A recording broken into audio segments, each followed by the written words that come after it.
নমস্কার। আজ ১৩ই মে কবি সুকান্ত ভট্টাচার্যের প্রয়াণ দিবস। আমি তাঁর লেখা দেশলাই কাঠি কবিতাটি পাঠ করে আমার শ্রদ্ধা জানালাম।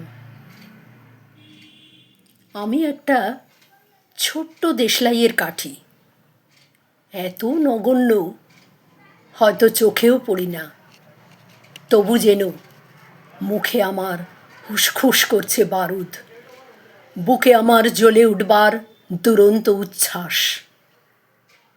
আমি একটা দেশলাইয়ের কাঠি।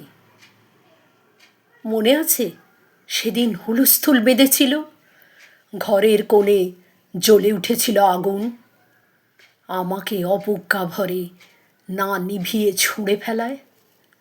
কত ঘরকে দিয়েছি পুড়িয়ে, কত প্রাসাদকে করেছি ধূলিসাৎ। আমি একাই ছোট্ট একটা দেশলাই কাঠি। এমনি বহু নগর বহু রাজ্যকে দিতে পারি ছারখার করে, তবুও অবজ্ঞা করবে আমাদের।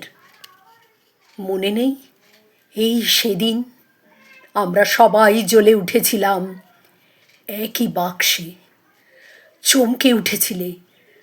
আমরা শুনেছিলাম তোমাদের বিবর্ণ মুখের আর্তনাদ।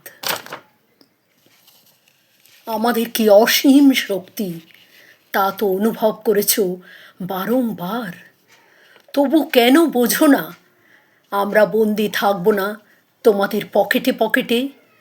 আমরা বেরিয়ে পড়ব, আমরা ছড়িয়ে পড়ব শহরে গঞ্জে গ্রামে, দিগন্ত থেকে দিগন্তে।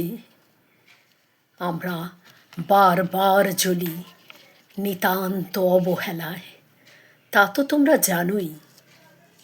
কিন্তু তোমরা তো জানো না কবে আমরা জ্বলে উঠব সবাই শেষবারের মতো।